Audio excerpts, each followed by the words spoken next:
Hello, গল্প কথার ডালি বাই জুলিয়ার চ্যানেলে সকল শ্রোতা বন্ধুদের স্বাগত। যারা আমার চ্যানেলকে সাবস্ক্রাইব করেছেন তাদের অসংখ্য ধন্যবাদ। নবাগত শ্রোতা বন্ধুদের উদ্দেশ্যে জানাই, যদি আমার উপস্থাপনা ভালো লাগে তাহলে একটা লাইক সাবস্ক্রাইবের মাধ্যমে আমাকে একটু উৎসাহিত করবেন, যাতে ভবিষ্যতে আরও ভালো ভালো কাজ করার একটু অনুপ্রেরণা পাই। আজ আমি শোনাবো একটা নতুন ধরনের ভিন্ন স্বাদের গল্প। শক্তিপদ রাজগুরুর লেখা কাল রাত্রি। কুসুমপুর বেশ বর্ধিষ্ণু গ্রাম। জেলায় তার নামডাক আছে। স্কুল, কলেজ, রেলপথ, 2-3টে ধানকলও আছে এখানে। ফি বছর ফসলের ফলনও ভালো হয়। ফসলে জমি সব এগুলো। ধান যেমন হয়, শাকসবজিও হয় প্রচুর। সেচের সুবন্দোবস্তও আছে। দিন গুজরানের জন্য এখানকার মানুষকে এত চিন্তা করতে হয় না। গড়গড়িয়ে চলে এখানকার জীবন। পড়াশোনার পাশাপাশি পড়ুয়ারা মেতে থাকে গান বাজনায়, আর বছর ভোর তারা অপেক্ষা করে থাকে শীতের শেষের মেলাটির জন্য। তখন যা আমোদ আহ্লাদ হয় তার কোনো তুলনাই নেই। অঞ্চলে এই মেলাকে কেন্দ্র করে সবাই কিছু না কিছু খুশি নিজেরাই আহরণ করে নেয়। তবে এখানকার অঞ্চল প্রধানের পরিশ্রমের শেষ নেই। বর্তমান অঞ্চল প্রধান ভূপতিবাবুরা ছিলেন এককালে জমিদার। জমিদারি গেছে, তবে ভূপতিবাবুরা আজও বেশ সম্পন্ন। ধান, চাল, পাটের ব্যবসা বেশ গুছিয়ে নিয়েছেন। ভূপতিবাবুদের ধানকল ভালোই চলছে। নরেনই দেখাশোনা করে এখন ব্যবসাপত্র। ভূপতিবাবুর ছেলে সে। ইতিমধ্যে কলকাতায় শুরু হয়েছে ছোটখাটো একটা ব্যবসা তার। প্রায় দাঁড় করিয়েও ফেলেছে। মেলার খাতে বেশ খাটাখাটনি করে নরেন। গ্রামীণ মেলার জন্য সরকার এখন ভালোই অর্থ সাহায্য করে। তাছাড়া মেলায় বড় বড় স্টল বসিয়ে আমদানির পথটাও সাবলীল রাখা আছে। মেলার আয় যে বেশ লোভনীয় তা খতিয়ে নরেন দেখে রেখেছে আগেই। তাই জন্য সে কর্মকর্তাদের একজন হয়ে উঠেছে। আর তার স্যাঙাত আছে একটা একটা বললে ভুল হবে, বেশ কয়েকটা জুটে গেছে এখন। বাবুকে যেমন ঘিরে থাকে পরিষদীয় দল, ঠিক তেমনি এই মধু আর কয়েকজন মস্তানরা তাদের নিজের পকেট ভর্তি করার জন্যই নরেনের আশেপাশে সবসময় ঘুরঘুর করে। নরেন ও তার চেলারা যে স্বার্থেই জুটুক মেলায়, স্থানীয় শিল্পীরা কিন্তু সম্বৎসর মুখিয়ে থাকে এমন একটা মঞ্চে পারফর্ম করার জন্য। দূর দূরান্ত থেকে আসা মানুষজন যদি বায়না দেয় অনুষ্ঠানের, এমন যে একেবারেই ঘটে না তা নয়। কেউ কেউ দূরের গ্রামে নাচ, গান, লোকসঙ্গীত পরিবেশনের সুযোগ পায় বইকি, কিন্তু গ্রামের ফাংশনে একটা অনুষ্ঠানে অংশগ্রহণ করাটা আলাদা ব্যাপার বলা যায়। বৈশাখী এই কুসুমপুরেরই মেয়ে। এবার মাধ্যমিক দিয়েছে। তার বাবা কেদারবাবু সঙ্গীতের বিশেষ অনুরাগী। কলকাতা থেকে গানের চর্চা করতেন এক সময়। সে তার বয়সকালের কথা, এখন থাকেন বাড়িতেই। বৈশাখীও চেনে নরেনকে, 2-1বার দেখা হয়েছে। সে অভিজ্ঞতা আদৌ সুখকর নয়। বেয়ারা ছেলেটাকে দেখলেই যেন রাগ হয়। নজরটা একদম ভালো নয়, দেখেই বুঝে গেছিল সে। তাছাড়া নরেনের নামে তো অনেক কথাই কানাঘুষো শোনা যায় চারিদিকে। ওদের বাগান বাড়িটা এখনো আছে। ভূপতিবাবুর ওখানে নাকি নিজের স্বার্থ সিদ্ধির জন্য সরকারি আমলা নেতাদের ঢালা মনোরঞ্জনের ব্যবস্থা করেন। বাপ নরেন, তুই ভালো করে আমার কাজ দেখাশোনা করে। ভূপতিবাবু মাঝে মাঝে নরেনকে সব বলেন। বাপ যখন এরকম করে, নরেন আর কেন করবে না? মাঝে মধ্যে নানা অছিলায় আশেপাশের গ্রামের মেয়েদের নিয়ে গিয়ে মৌজ মস্তির আসর জমায় বাগান বাড়িতে। বাগান বাড়িতে যাবার প্রস্তাব তো বৈশাখীকে সেই দিয়েছিল একবার। বলেছিল, এসো না বাগান বাড়িতে, একদিন গান ভালো করে শোনা যাবে তোমার, দেখবে ভীষণ মজাই হবে, তোমার খুব ভালো লাগবে, মনও খুশি হয়ে যাবে, দেখব কিছু করতে পারি কিনা তোমার জন্য। এইসব প্রলোভন অনেক দেখিয়েছিল আগে। নতুন শিল্পীরা আমাদের মেলায় অনুষ্ঠানে গান গাইতে আসুক আমি চাই, বুঝলে, নাম ডাক হবে তাদের। একদিন চলে এসো না বাগান বাড়িতে। বৈশাখী এমনিতে তেজি মেয়ে, বলেছিল, আমি কারোর বাগান বাড়িতে গান গাইতে যাই না, বুঝলেন। নরেন ভাবতে পারেনি বৈশাখী এভাবে মুখের ওপর জবাব দিয়ে দেবে। নরেনের চেলা কানু বলল, জবাবটা শুনলে বস, তোমার মুখের ওপর না বলে দিল। কানুর কথায় মুখ চালায়নি নরেন। মনে মনে স্থির করে নিয়েছিল এর জবাব সে তড়িৎ করে দেবে একদিন, জুৎসই জবাব যাকে বলে।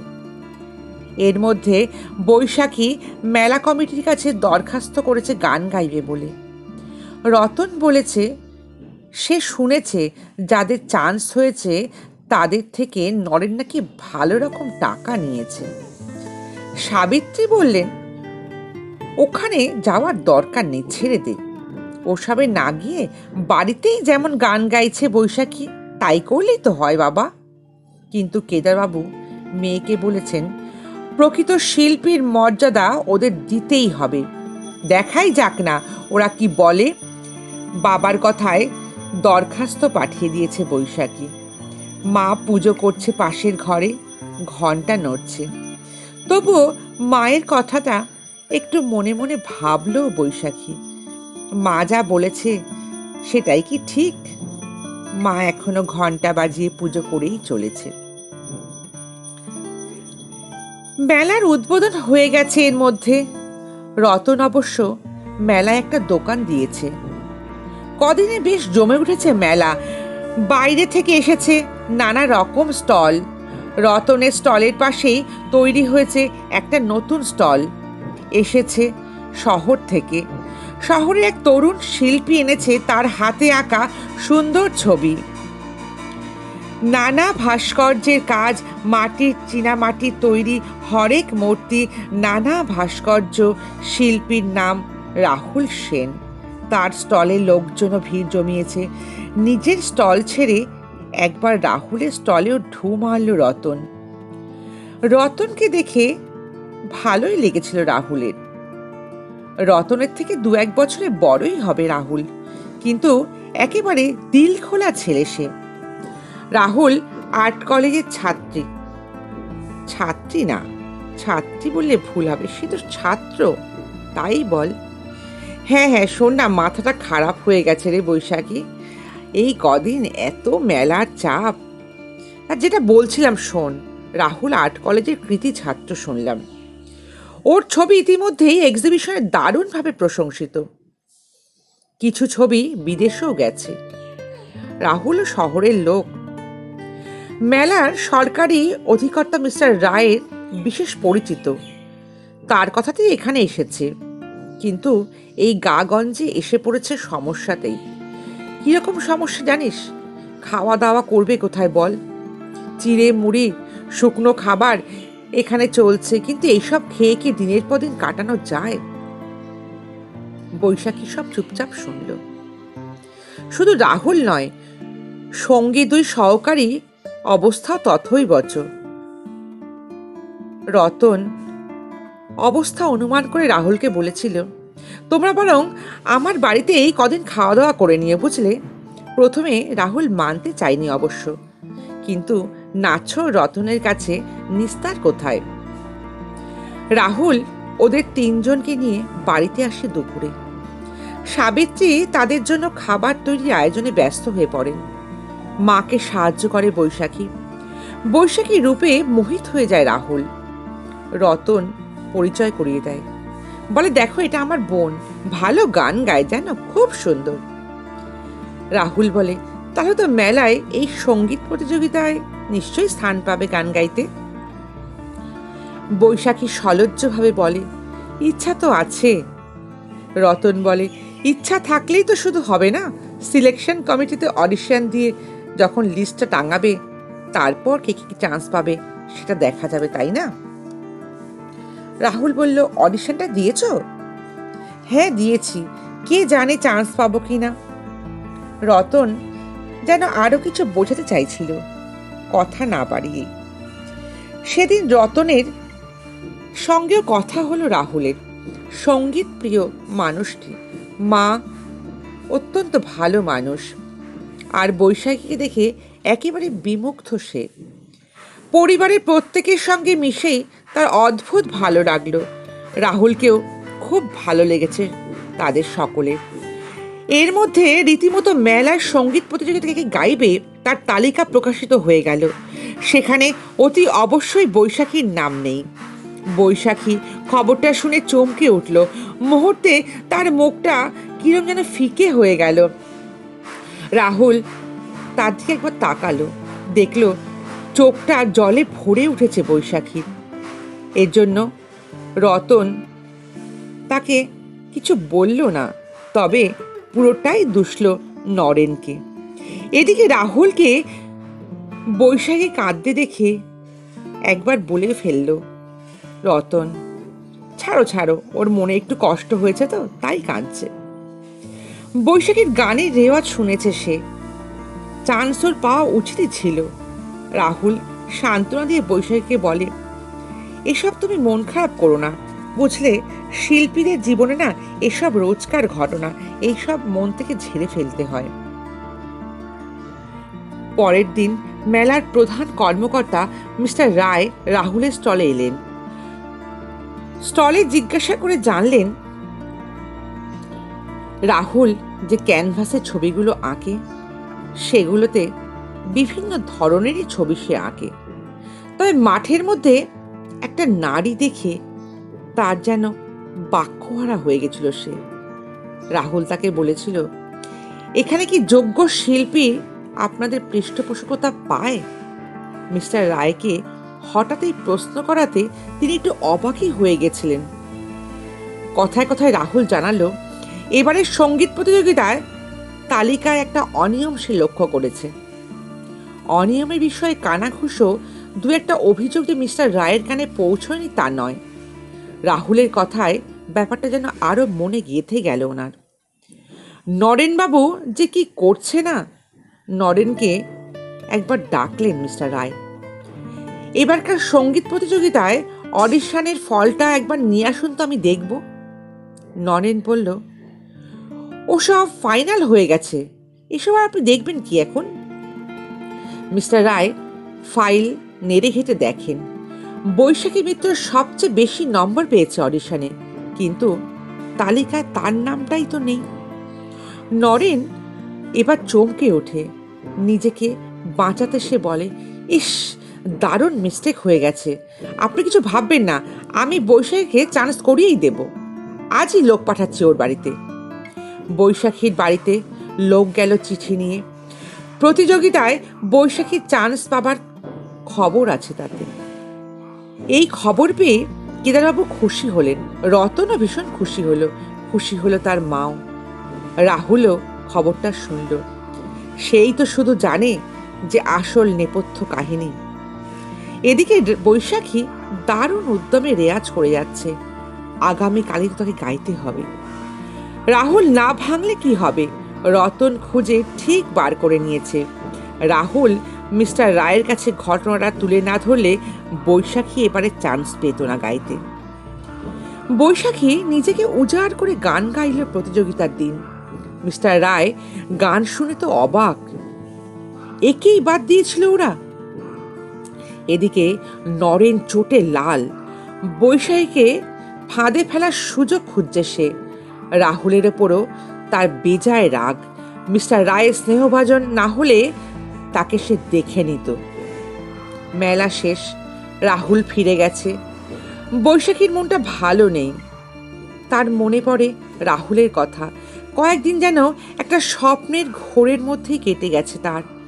যাবার সময় ভুলে রাহুলের ঠিকানাটা নিয়ে রাখতে পারেনি। সেদিন সন্ধ্যা হয়ে গেছে। বৈশাখী গেছে তার এক বান্ধবীর বাড়িতে। ফিরতে ফিরতে দেরি হয়ে গেল। তখন গাছগাছালির ফাঁকে অন্ধকার নেমেছে, জায়গাটা নির্জন। আসছে বৈশাখী। হঠাৎ সেই অন্ধকারের মধ্যে দুজন বেরিয়ে আসে। চমকে ওঠে বৈশাখী। তাদের হাতে ভোজালি, একজনের মুখ ঢাকা একটা কালো কাপড়ে। ওদের মধ্যে একজন চাপা গলায় বলে, একদম শব্দ করবি না, করলে ভোজালি দিয়ে টুটি ছিঁড়ে নেব। এই, একে নিয়ে চল। ওরা নিমেষের মধ্যে বৈশাখীকে মুখটা শক্ত করে বেঁধে ফেলে। তারপর তাকে টেনে একটা জিপে তুলে নিয়ে উধাও হয়ে গেল। বৈশাখী জানতে পারে ওকে ওরা তুলে এনেছে নরেনদের বাগান বাড়িতে। নদীর ধারে এই নির্জন বাগানটা। ওরা বৈশাখীকে নিয়ে ওদিককার ঘরে রাখে। বৈশাখী দেখতে পায় নরেনকে। বৈশাখী এবার বলে, আমাকে কেন তুমি এখানে তুলে আনলে এইভাবে? নরেন বলে, সোজা আঙুলে ঘি না উঠলে আঙুল তো বাঁকাতেই হয় বাছা। ভালো কথায় আসনি, তাই এইভাবেই তোমাকে আনতে হলো। এবার তোমার তেজ কোথায় থাকে আমি দেখব। নরেনের ওপর চেলারা বলে ওঠে সঙ্গে সঙ্গে, শোনো বস, ওকে ওই ঘরে রেখে আসছি, বুঝলে? পরে ব্যবস্থা করতে হবে। রাত্রি হয়ে গেছে। বৈশাখী বাড়ি ফেরেনি। চিন্তা করছেন কেদারবাবু, সাবিত্রী, সবাই। তারপর সাবিত্রী বলে উঠলেন, বান্ধবীদের বাড়ি যাবে বলেছিলে, একবার যাও না, দেখো না গিয়ে বৈশাখী ওখানে আছে কি না। এখন তো বাড়ি ফিরল না মেয়েটা, অনেক রাত হয়ে গেল গো। বৈশাখীর খোঁজে রতনও বেরিয়ে গিয়েছিল তার দু একজন বন্ধুকে নিয়ে। বেশ কয়েকটা জায়গায় ঘুরে তার কোনো খবরই পাওয়া গেল না। কোথাও পাওয়া যাচ্ছে না বৈশাখীকে। কেদারবাবু বলেন, আমার মনে হচ্ছে বৈশাখীর কোনো বিপদ হয়েছে, বুঝলে? ওরে রতন, থানায় চল, একটা রিপোর্ট লেখাতে হবে। সাবিত্রীও বললেন, সে কি গো, মেয়েটাকে নিয়ে থানা পুলিশ করবে? লোক জানাজানি হবে, আরও বিপদ তো বাড়বে গো।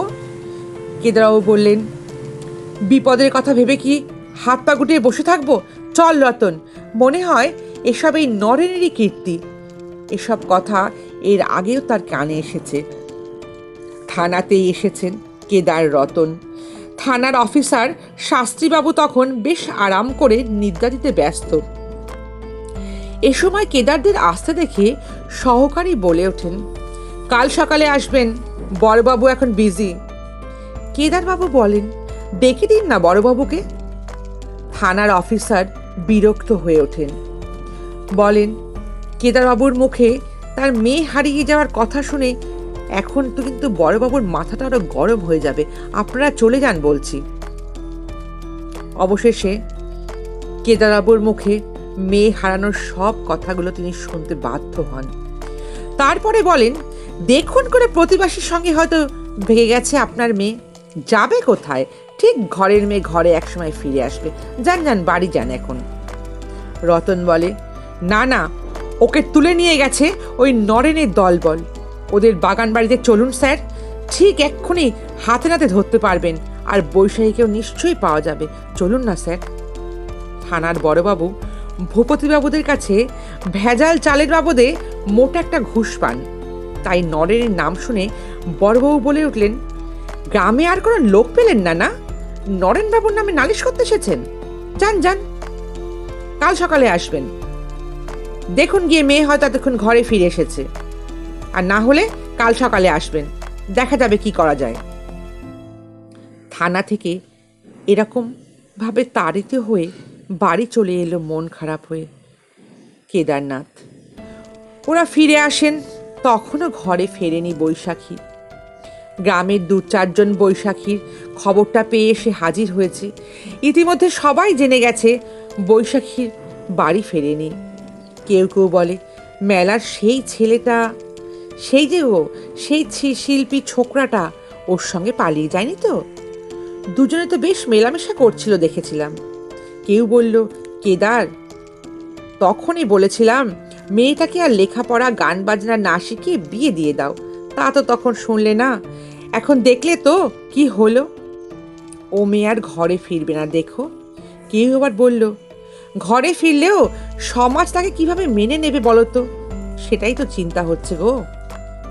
এইসব কথা যেন কেদারবাবুর মনে একটা ঝড় তুলল। রতন তখনও খুঁজে চলেছে বৈশাখীকে। বাড়ির কথা ভাবছে বৈশাখী। তার সর্বনাশ যা হবার তো হয়ে গেছে। সে জানে গ্রামের লোক এসব খবর নিয়ে বেশ ঘটি পাকাবে। ঘরে ফেরা তার আর হবে না। তবু নরেনের অত্যাচার সে মুখ বুঝে মেনে নিতে পারবে না। তাকে বের হতেই হবে এখান থেকে পালাবে সে, যে করেই হোক। নরেন ওদিকে মদ খাচ্ছে। দলবল নিয়ে যেন আজ একটু বেশি আনন্দেই মেতে উঠেছে তারা। এই ফাঁকেই বের হতে হবে বৈশাখীকে। বাইরে অন্ধকার নেমেছে। অন্ধকার রাত্রে বিন্দুর মতো জ্বলছে দু চারটে ঝিঝি পোকা। বৈশাখী চলেছে সাবধানে। ঠিক করেছে এই বাগানের পাঁচিল টপকেই তাকে পালাতে হবে। কিন্তু গাছের ঝরা পাতায় পা ফেলতেই মচমচ করে শব্দ হয়ে ওঠে। নরেনকে ওদিকে দেখছিল বসে আছে। এই শব্দ শুনে হঠাৎ ওরা বেরিয়ে আসে। মধু নরেনের সাগরেদ চিৎকার করে ওঠে, বস, মেয়েটা পালাচ্ছে দেখো। নরেন বলে, ধর ধর ধর বেটাকে ধর। ওরা দল নিয়ে এগিয়ে আসে। বৈশাখী কেউ গ্রামের মেয়ে। সেও বুঝতে পেরেছে বিপদের গুরুত্ব। তাকে এদের হাত থেকে এখন বাঁচতেই হবে। বৈশাখীও এবার একটা দেবদারু গাছে উঠে ওদিকের পাঁচিল দিয়ে বাইরের ডাল ধরে লাফ দিয়ে পড়ে। একেবারে চোঁচা দৌড় লাগায়। মধুও তার দলবল নিয়ে পিছন পিছন দৌড়চ্ছে। বৈশাখী আবছা চাঁদের আলোয় দেখতে পাচ্ছে ওদেরকে। বৈশাখীকে পালাতেই হবে। সেবারে এসে পড়ে নদীর ধারে। বর্ষার জল পেয়ে নদী তখন ফুলে ফেঁপে উঠেছে। পিছনেই ছুটে আসছে মধুর দল। বাঁচতে তাকে হবেই। বৈশাখীর সামনে আর কোনো পথ খোলা নেই। সে লাফ দিল ওই বর্ষার নদীতে। মধুর দলও এসে পড়ে তার সামনে। বৈশাখীকে সেই নদীতে লাফ দিতে দেখে ফেলল তারা। দারুণ স্রোত তখন নদীতে। চারিদিকে ঘিরে রয়েছে রাতের অন্ধকার। নদীর স্রোতের অন্ধকারে তারা বৈশাখীর ভেসে যাওয়াটা ঠিক ঠাওর করতে পারল না। ওরা শূন্য হাতে ফিরে এলো। ততক্ষণে ভেসে গেছে বৈশাখী। নদীর স্রোতকে খেয়াল করেনি। এরপর তার যখন জ্ঞান ফিরল তখন অনেকটা সময় পেরিয়ে গেছে। ভোরবেলায় নদীতে স্নান করে নদীর ধারে মায়ের মন্দিরে পুজো দিয়ে আসছিলেন নাথবাবু। রোজ এতকাল তিনি এরকম ভাবেই সকালে স্নান করে মন্দিরে যান পুজো দিতে। তিনি এখানকার শ্রদ্ধেয়, পরম শ্রদ্ধেয় হেডমাস্টার মশাই। বহু গরিব ছেলেকে নিজে আশ্রয় দিয়েছিলেন। তাদের পড়াশোনা শিখিয়ে জীবনে প্রতিষ্ঠিত করেছেন।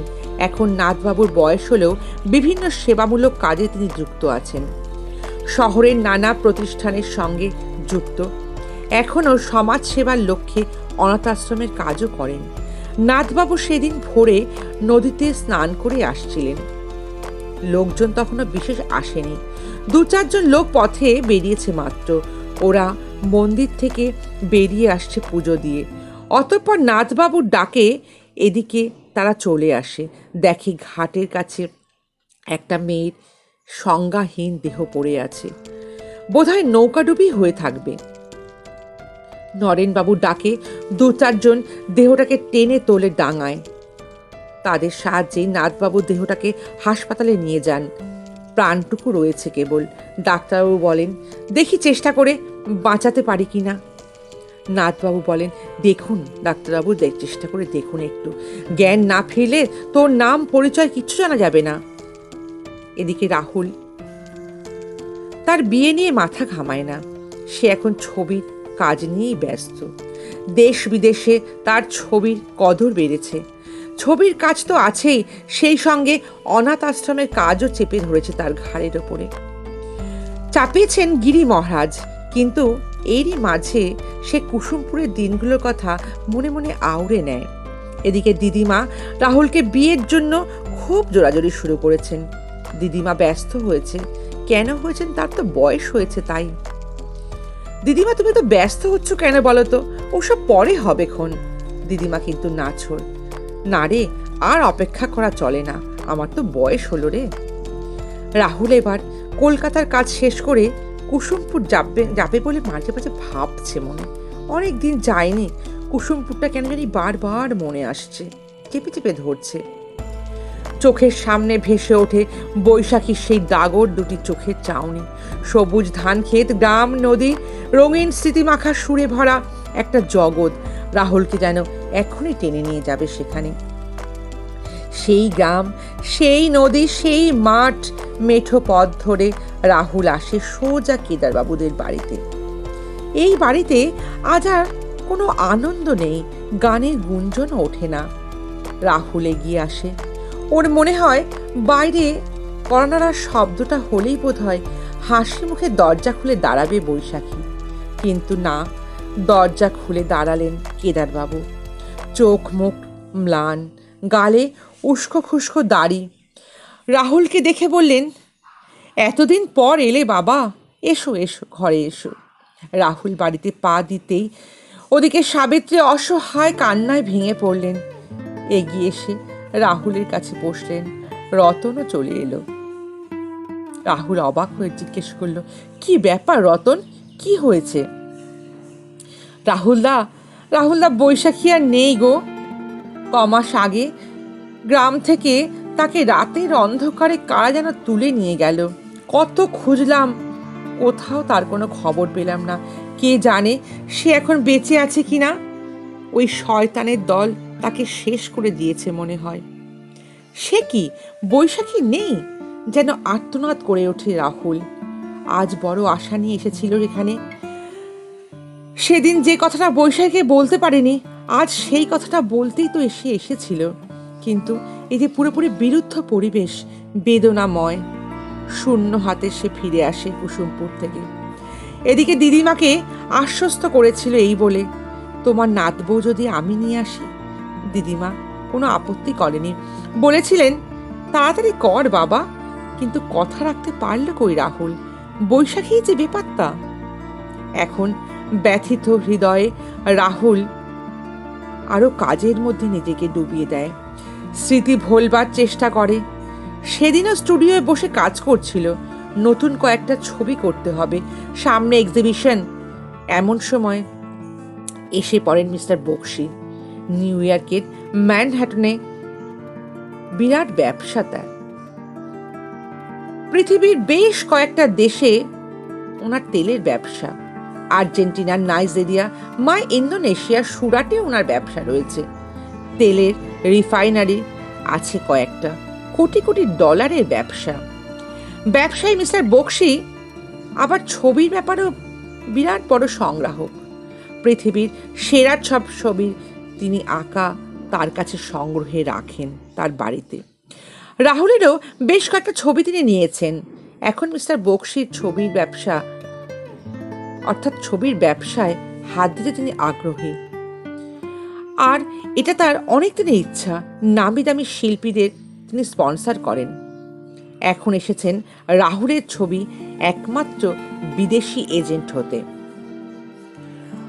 অবশ্য তার জন্য রাহুলকে তিনি নিউ ইয়র্ক নিয়ে যেতে চান, সেখানকার গ্যালারিতে ওর ছবির এক্সিবিশন করাতে চান। নতুন ছবির জন্য ভালো দামও দেবেন। না, এর জন্য কোনো কিছু পারিশ্রমিক চাইছেন না রাহুলের কাছে, উল্টে তিনি রাহুলকেই দিতে চান। না করে তার পরিমাণ 50 লাখের ওপর তো হবেই, তিনি রাহুলকে এটা জানিয়েছেন। অনাথ আশ্রমের জন্য টাকাও দরকার। গিরি মহারাজের রোগ হয়েছে, তিনি এখন শয্যাশায়ী। শেষ জীবনে তার চোখের সামনে তার হাতে গড়া আশ্রমটা উঠে যাবে টাকার অভাবে। এটা তিনি কোনোভাবেই মেনে নিতে পারছেন না। রাহুলকে অবশ্য এই কথা তিনি জানিয়েছিলেন। রাহুল অবশ্য তাকে আশ্বস্ত করেছেন, অত চিন্তার কি আছে, আমরা তো সবাই আছি। আশ্বস্ত করেছে রাহুল, কিন্তু চিন্তার শেষ নেই তার নিজের। কিভাবে আসবে এত টাকা? রাহুল সেদিন মিস্টার বক্সিকে এই সুন্দর পরিবেশের আশ্রমটা একদিন ঘুরিয়ে দেখালো। বক্সিকে সারা আশ্রম ঘুরিয়ে দেখান। তারপর মিস্টার বক্সিও খুব খুশি হন। বলেন তোমাদের আশ্রমের জন্য কোম্পানির তরফ থেকে একটা ডোনেশনের ব্যবস্থা করা যায় কিনা দেখবো, বুঝলে। বোর্ড মিটিংয়ে এই কথাটা আমি বলবো। আশ্রমের জন্য যদি 10 লাখ টাকা পাওয়া যায় তাহলে তো ভালোই হয়, তাই না? তবে রাহুল, তুমি আমেরিকা চলো। রাহুলের আমেরিকা যাওয়া ঠিক হলো। এদিকে প্রকৃতি ও নারী ছবিটা যেখানে ছায়াপাত করেছে বৈশাখী, সেটার দিকে তাকিয়ে স্মৃতি ভারাক্রান্ত হয়ে গেল রাহুল। মিস্টার বক্সি ছবিটা চড়া দামে কিনতে চেয়েছিলেন, কিন্তু রাহুল সেটা বেচবে না বলে দিয়েছে। এদিকে রাহুলের আমেরিকা যাবার খবর রাহুলের দিদিমার চোখে জল এনে দিল। বললেন, সারা জীবন এইভাবে যাযাবরের মতো কাটাবি বাবা? অনিমেষ সেদিন বলল, দিদিমা ও তো কাজে যাচ্ছে, কিছুদিন বাদেই চলে আসবে, আমরা তো সবাই তোমার পাশে আছি, ভয় পাচ্ছ কেন? অনিমেষ রাহুলের সঙ্গে অনাথ আশ্রম দেখভাল করে। দিদিমা বলেন, তোরা তো বেটা ছেলে রে, মেয়েদের দুঃখ তোরা কি করে বুঝবি বল? অবশেষে রাহুল পাড়ি দিল আমেরিকা। অনেক কাজের মধ্যে নিজের ছবির প্রদর্শনীটা করবে বলে সে সেখানে গেল। ব্যবস্থা করে রেখেছেন সব কিছু মিস্টার বক্সি। আশ্রম এখন চলছে দিদিমার তদারকিতে। অনিমেষ তো সঙ্গে আছেই। আশ্রমের প্রতিষ্ঠাতা গিরি মহারাজের শরীরও এখন একটু ভালো আছে। পরিশ্রম কিন্তু করার সামর্থ্য তার নেই, কিন্তু তিনি আছেন সবার মাথার ওপরে। এদিকে বৈশাখীর জ্ঞান ফেরে হাসপাতালে, কথা বলবার মতো সাধ্য নেই। অতীতের ঘটনাগুলো চোখের সামনে ভেসে ওঠে। নাথবাবুও মেয়েটাকে নিয়ে ব্যস্ত হয়ে পড়েন। অন্যদিকে দীর্ঘদিন পার হয়ে গেছে, ইতিমধ্যে বৈশাখীর অন্তর্ধান নিয়ে গ্রামে রসালো আলোচনা শুরু হয়েছে। শিক্ষক মানুষ নাথবাবু বৈশাখীর কাছ থেকে আদ্যপ্রান্ত সব শুনেছেন বৈশাখীর ওপর যাবতীয় অত্যাচারের কথা। বৈশাখী এখন তার গ্রামে আর ফিরতে চায় না, এখানেই নিজের পায়ে দাঁড়াতে চায় সে। একবারে সন্তান স্নেহ নাথবাবুর বৈশাখীকে আশ্বস্ত করেন, ভেঙে পড়ো না মা, আমরা তো সবাই আছি, আবার নতুন করে শুরু করো। তার কথায় শিশুসুলভ উপদেশ আর অনুপ্রেরণা শুনতে পায়।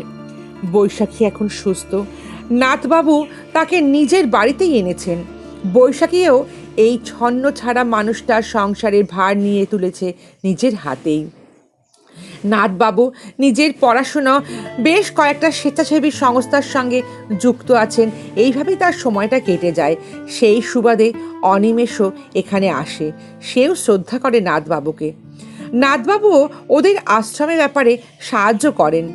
রাহুলের অনুপস্থিতিতে অনিমেষ আশ্রম চালাচ্ছে এখন, বকলমে বলাই ভালো। রাহুলও বেশ টাকা পাঠাচ্ছে, টাকা আসছে মিস্টার বক্সির প্রতিষ্ঠান থেকেও।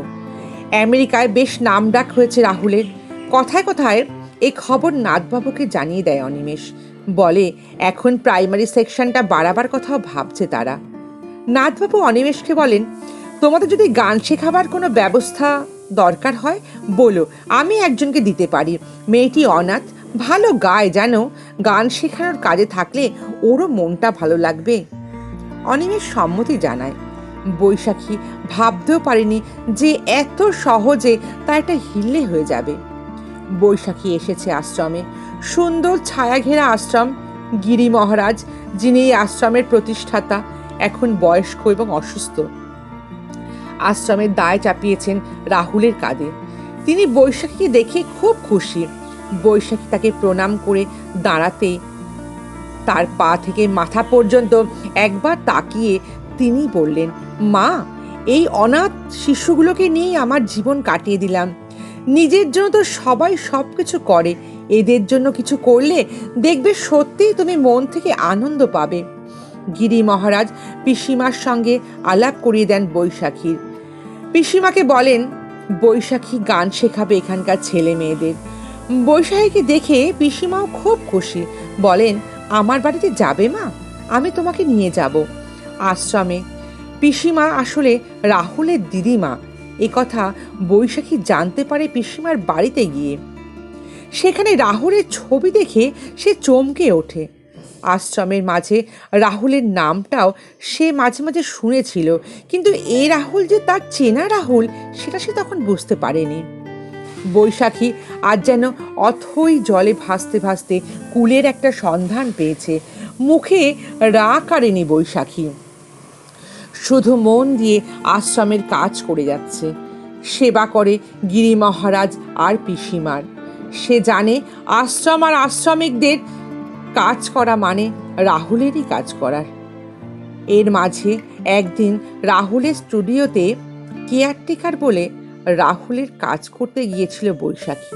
হঠাৎ ইজেলে একটা পর্দা ঢাকা ছবি দেখে এগিয়ে আসে। সামনে গিয়ে ছবিটার পর্দা তুলতেই সে চমকে ওঠে। তারই তো ছবি।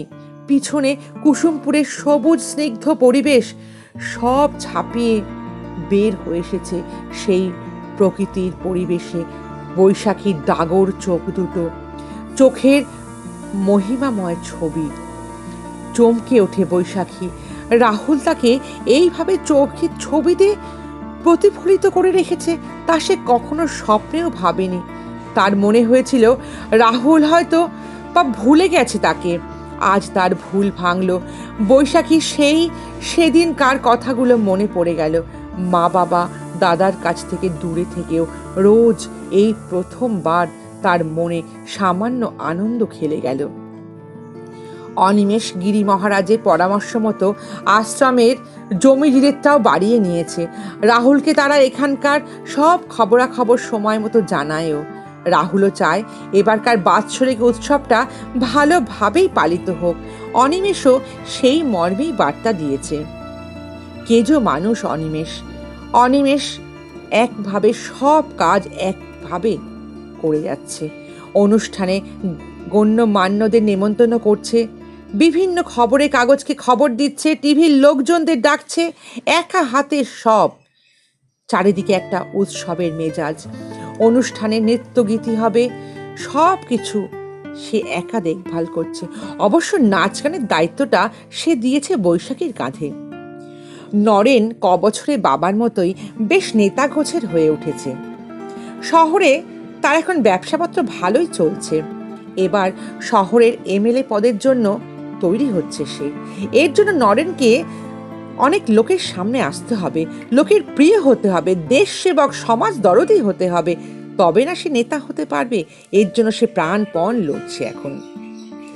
মাঝে অবশ্য তার বাগান বাড়িতে পুলিশ রেড করেছিল বৈশাখীর তল্লাশে, কিন্তু প্রমাণ অভাবে অভিযোগ থেকে বেকসুর খালাস পেয়ে গেছে নরেন।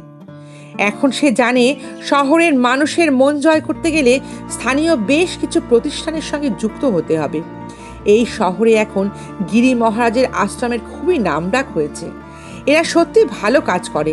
অনাথ আশ্রম ছাড়াও সকলের জন্য চিকিৎসা ব্যবস্থা তারা করে। তাই নরেন এই আশ্রমের সক্রিয় কর্মকর্তা হিসেবে থাকতে চায়। তাই জন্যই অনিশ বাবুর কাছে নিজের স্বার্থের কথা এসে সে বলে। এদের প্রতিষ্ঠানে টাকাও দেয়, যাতে জনগণ জানতে পারে যে নরেনবাবু এই জনকল্যাণমূলক কাজের সঙ্গে যুক্ত। নরেন অবশ্য অতীতের সেই গ্রামীণ মেলা দেখা, সেই মেলার শিল্পীদের কথা ভুলেই গেছিল। তাই রাহুলের নামও তার সেরকম মনে নেই। তার চেয়ে অনেক বেশি গুরুত্বপূর্ণ ব্যাপার তাকে মনে রাখতে হয়। তার সামনে এখন ইলেকশন। ভোটে জিততে পারলে নরেন ছোটখাটো মন্ত্রীও হতে পারবে। নরেন সেই স্বপ্ন দেখতেই ব্যস্ত। গ্রামের মেলার কথা মনে রাখা এখন মোটেই দরকার নেই। শহরের পরিবেশ এবার নিজেকে সে প্রতিষ্ঠা করতে চায়। এই পরিবেশে প্রতিষ্ঠা পেলে তবেই তার সামনের জীবন তত্ত্বরিয়ে চলবে।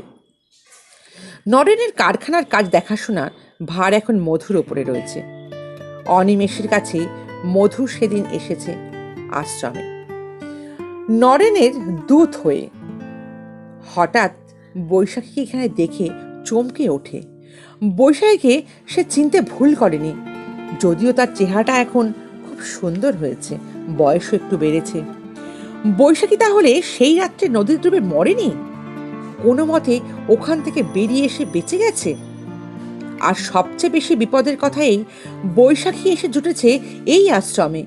সে যে এখানে বেশ ভালোই আছে তাকে দেখেই বুঝতে পেরেছে মধু। বৈশাখী এবার যদি পুলিশের কাছে মুখ খোলে, খবরের কাগজের লোকেদের কাছে অতীতের সেই অত্যাচারের কথা বলে ফেলে, নরেনের সঙ্গে মধুরও তো সমূহ বিপদ। নরেনও মধুর মুখে বৈশাখীর এই আশ্রমে থাকার খবরটা শুনেছে, ভয়ে ভয়ে আছে। বৈশাখী যদি একবারের জন্য মুখটা খোলে, তাহলে নরেনের মন্ত্রী হওয়া তো দূরস্থ, তার মানসিক যন্ত্রণাটা বাড়তে থাকে। মধু নরেনকে পরামর্শ দেয়, শোন, পুরো উড়িয়ে দিস, বুঝলি? তাহলে বাঁশও থাকবে না আর বাঁশিও বাজবে না। নরেন জানে কখন কিভাবে কাজ হাসিল করতে হয়। সে বলে, মধু, এখন চুপচাপ থাক, শুধু বৈশাখীর ওপর একটু নজর রাখ। তারপর সাবধানে সময় বুঝে সেই কাজটা করতে হবে, যাতে কোনোদিন বৈশাখী আর মুখ খুলতে না পারে। অবশেষে রাহুল দেশে ফিরেছে, যেন বিশ্ব জয় করেই সে দেশে ফিরেছে। এয়ারপোর্টে এসেছে রাহুলের লোকজন, অনিমেষ, চন্দন, সবাই। ওরাই সঙ্গে আছে বৈশাখীকে।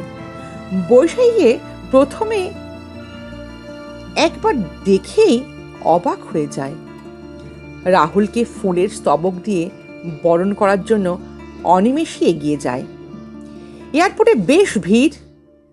আশ্রমের লোকজনদের মধ্যে বৈশাখীকে দেখে রাহুল এইভাবে চমকে উঠল, সেটা আশেপাশের অনেকেই খেয়াল করেছিল ওর বন্ধু বান্ধবরা। বৈশাখী ওর হাতে পুষ্পস্তবক তুলে দিচ্ছে আশ্রমের পক্ষ থেকে। পাশে ক্যামেরার আলো ঝলসে ওঠে। অনিমেষই বলে, রাহুল, এই বৈশাখী, বুঝলি, আমাদের আশ্রমের সঙ্গীতের শিক্ষিকা। ও আসার পর থেকেই না আশ্রমের চেহারাটা কেমন বদলে গেছে জানিস। রাহুল একসঙ্গে অবাক আবার খুব খুশিও। বৈশাখীকে নতুন করে ফিরে পেয়ে খুশি হলো রাহুল। ঈশ্বরকে অজস্র ধন্যবাদ জানায় রাহুলকে। দিদিমাও পেয়ে খুব খুশি। এতদিন পরে আবার ঘরের ছেলে ঘরে ফিরে এসেছে, আনন্দ তো হবেই দিদিমার। আনন্দের চোখে আবার জল আসে। দিদিমা রাহুলকে বলেন, তুই যা করিস আমি তাতে কোনো বাধা দেইনি, অমত করি না, বুঝলি। এবার তুই আমাকে একটা কথা দে, একটা কথা দে। কি ব্যাপার বলো তো? রাহুল বলে। দিদিমা বলে, আমি আর কদিন বল, আমি চাই তোর বিয়ে থা দিয়ে তোকে সংসারী করে তুলতে। মেয়েও আমি না পছন্দ করে ফেলেছি জানিস, তোর যোগ্য মেয়ে, যে তোর আশ্রমের ভার নিতে পারবে। রাহুল বলে, তা মেয়েটি কে শুনি? বৈশাখী, বড় দুঃখী রে, তবে খুব ভালো মেয়ে। দিদিমা, এখন সামনে আশ্রমের বাৎসরিক উৎসব, এসব শেষ হোক, তারপর দেখা যাবে। উৎসবের আর কদিন তো বাকি আছে, ওসব ভাবার সময় এখন নয়, পরে কথা বলবো এসব নিয়ে। ওরা উৎসবের আয়োজন করতেই ব্যস্ত। সেদিন রাত্রেই রাহুল বৈশাখীকে জিজ্ঞাসা করে, এখানে এলে কি করে তুমি? বৈশাখী আগা গোড়া রাহুলকে বলে, তার কলঙ্কিত অতীত কাহিনী শোনায়। রাহুল বলে অনিমেষকে কিভাবে নরেন একটা মেয়ের সর্বনাশ করে এখন জনহিতকর নেতা হতে চায়। অনিমেষ সব শুনে বলে, ওর কোনো কাজের সাহায্য আমরা নেব না, বরং আমাদের উৎসবটা হয়ে যাক, তারপর দরকার হয় পুলিশকেই জানাবো সব কথা। এরকম একটা শয়তানের মুখোশ আমরা খুলে দেব। রাহুল বলল, ঠিক আছে, উৎসবটা মিটে যাক, তারপরই সেই কাজটাই না করব আমরা। খবরটা অবশ্য নরেনের কাছেও পৌঁছে যায়। নরেন ভেবেছিল আশ্রমের উৎসবের কটা দিন সে জনমানসের সমাজ দরদি হিসাবে প্রচার করবে, তার জন্য 1,050 টাকাও দিতে চেয়েছিল। নরেন এখানে রাহুলকে দেখে ডবল অবাক হয়ে যায়। এটা সেই গ্রামের মেলায় দেখা সেই শিল্পীর তো মুখ। এবার ধূর্ত নরেনও বুঝতে পারে যে রাহুল বৈশাখীর সম্পর্কটা আরো নিবিড় হয়েছে এখন। তবু নরেন ওসব পরিচয়ে না গিয়ে বলে, অনিমেষবাবু, 50,000 টাকা উৎসবের জন্য আপনাকে দিচ্ছি, আর অভ্যর্থনা সমিতির চেয়ারম্যান পদে আমার নামটা যেন থাকে সেটা দেখবেন। রাহুল বলে, অনিমেষ, ওকে বলে দে ওর টাকার আমাদের দরকার নেই, আর অভ্যর্থনা সমিতির চেয়ারম্যানের জন্য নাথবাবু আছেন আমাদের। প্রত্যাখ্যাত নরেন অপমানে গটগট করে বেরিয়ে যায় আশ্রম থেকে। কুসুমপুর গ্রামের শান্ত জীবনের ওরা অনেকেই বৈশাখীকে ভুলে গেছে। গ্রামে আসা খবরের কাগজ আর তা হাতে ছিল না। সেদিনকার খবরের সব বড় বড় কাগজের প্রথম পাতাতেই ছবি ছাপিয়েছিল বৈশাখীর ছবি। কারণ এয়ারপোর্টে পুষ্পস্তবক দিয়ে বৈশাখী যখন রাহুলকে সম্বর্ধনা জানাচ্ছিল, সেই ছবিটাই সব খবরের কাগজের প্রথম পাতাতেই ছাপা হয়েছিল। রতন কাগজখানা হাতে নিয়েই দোকান থেকে ছুটে আসে হাঁপাতে হাঁপাতে। এসে বলে, বাবা, মা, দেখো, বৈশাখী বেঁচে আছে। এই দেখো তার ছবি। কেদারবাবু চোখে চশমাটা দিয়ে দেখছেন ছবিটা। সাবিত্রীও চিনেছেন বৈশাখীকে। বলেন, ওমা, তাই তো রে, মেয়েটা তাহলে ভালোই আছে বল। কেদারবাবু বললেন, ওরে রতন, তুই আমাদের ওখানে একবার নিয়ে চল না। কতদিন পরে তার দেখা পেলাম। গিয়ে বৈশাখীকে বলবো কেন কেন আমাদের এরমভাবে লুকিয়ে সে আলাদা করে রয়েছে, জিজ্ঞেস করব। চল চল। এদিকে নরেনও দেখেছে খবরটা। নজরের ওপর পরিস্থিতি সে সবসময় রাখছে, অর্থাৎ পরিস্থিতির ওপর নজর সে সবসময় রাখছে। উল্টোপাল্টা কথা বলা নরেনের যেন মনে মনে একটা স্বভাব হয়ে দাঁড়িয়েছে। সে নিজেই ভাবল, এবার শেষ আঘাত তাকে হানতেই হবে। মধু বলল, ওসবের জন্য তুমি ভেবো না বস, আমি ঠিক ম্যানেজ করে নেব। কাজটা হাসিল করব আমি, তোমাকে কোনো চিন্তা করতে হবে না। ওদের উৎসবে লাশ ফেলার জন্য কয়েকটা বোমার ব্যবস্থা করে দিও শুধু। নরেন বলল, ওসব ব্যবস্থা হয়ে যাবে, কাজটা যেন ঠিকঠাক হয় তুই দেখিস, বুঝলি। উৎসবের জন্য মঞ্চ সেজে উঠেছে। গুণীজন এসেছেন কলকাতা থেকে, অন্যত্র থেকেও বহু নামি দামি অতিথি এসে পড়েছেন আশ্রমের এই উৎসবে যোগ দিতে। এসেছেন সুদূর আমেরিকা থেকে মিস্টার বক্সি। মঞ্চে অনুষ্ঠান শুরু হব। রতনও এসে পড়েছে, তবে তার ট্রেন লেট থাকার জন্য সময় মতো এসে রাহুল বৈশাখীর সঙ্গে আগে দেখা করতে পারেনি। রতন তার বন্ধুদের নিয়ে হল ঘরে ঢুকছে। তখন মঞ্চে ঘোষক অনুষ্ঠান শুরুর কথা ঘোষণা করছেন। প্রথমেই অতিথিদের পুষ্পস্তবক দিয়ে অভ্যর্থনা জানাবে আশ্রমের পক্ষ থেকে বৈশাখী। মঞ্চে রয়েছে অতিথিরা, রাহুল, মিস্টার বক্সি, ওদিকে রয়েছেন আরও অনেকে। তারাই সবকিছু সামলাচ্ছে। বৈশাখী পুষ্পস্তবক দিতে আসছে। রাহুলও মঞ্চের নিচেই দ্বিতীয় সারিতে নরেনকে বসে থাকতে দেখে অবাক হয়ে গেছে। হঠাৎ চোখটা সেখানেই তার পড়েছে। মঞ্চে অনুষ্ঠান শুরু হয়ে গেছে। বৈশাখী এগিয়ে আসছে ফুলের তোড়া নিয়ে। আর ঠিক এমন সময় মধুর রিভলভার থেকে বেরিয়ে এলো গুলি। রাহুল চমকে ওঠে। মধুর সময় মতো একদম টিপ করেছে বৈশাখীর দিকেই, অর্থাৎ বৈশাখীর দিকেই টিপ করে গুলি চালিয়েছে। কিন্তু রাহুল পলকের মধ্যে বৈশাখীকে এক ধাক্কা মারে। বৈশাখী ছিটকে পড়ে মঞ্চের মধ্যে, আর গুলিটা লক্ষ্যভ্রষ্ট হয়। রতনও হলে ঢুকে নরেন মধুদের দেখতে পায়। সেও তৈরি ছিল আগে ভাগেই। মধুর উপর সে নজর রাখছিল। নরেন বৈশাখীকে দেখতে পেল। এবার মধুর রিভলভার নিয়ে বৈশাখীকে গুলি করতে উদ্যত হলো নরেন, আর সঙ্গে সঙ্গে পুলিশ হাতে নাতে ধরে ফেলল নরেনকে। হলের মধ্যে তুমুল হইচই। টিভি ক্যামেরা নরেন মধুর সব কিছু নিখুঁতভাবে ধরা পড়ে রয়েছে। সমস্ত ঘটনাটা মঞ্চে উপস্থিত মন্ত্রীদের সামনেই ঘটেছে। নরেনের অতীতের এই ঘটনার কোনো স্বাক্ষর প্রমাণ ছিল না ঠিকই, কিন্তু আজকের এই উৎসবের শয়তান নরেনের যাবতীয় প্রমাণ হাতে গরম রয়েছে। আশ্রমের উৎসবের উপস্থিত হবু সমস্ত এমএলএরা রয়েছেন, আর পুলিশ রয়েছেন। তারা সবাই নরেনকে দল বলে অ্যারেস্ট করে জিপে তোলেন। রতন এবার ছুটে যায় বৈশাখীর দিকে। আজ কতদিন পর রতন তার হারানো বোনকে ফিরে পেয়েছে, আর রাহুল ফিরে পেয়েছে বৈশাখীকে। বৈশাখী যেন জীবনের একটা কঠিন অগ্নি পরীক্ষায় উত্তীর্ণ হয়ে নতুন করে বাঁচার পথ খুঁজে পেল। সেই কাল রাত্রির অবসান হয়েছে আজ। কেমন লাগলো বন্ধুরা? যদি ভালো লাগে তাহলে প্রতিবারের মতো লাইক, শেয়ার, কমেন্ট করবেন, আর আমার পরিবারের সদস্য হবেন একটা সাবস্ক্রাইবের মাধ্যমে, অর্থাৎ আমার এই গল্প কথার ডালি বাই জুলিয়ার পরিবারের সদস্য হবেন। আজ তাহলে এখানেই। সবাই ভালো থাকবেন, সুস্থ থাকবেন।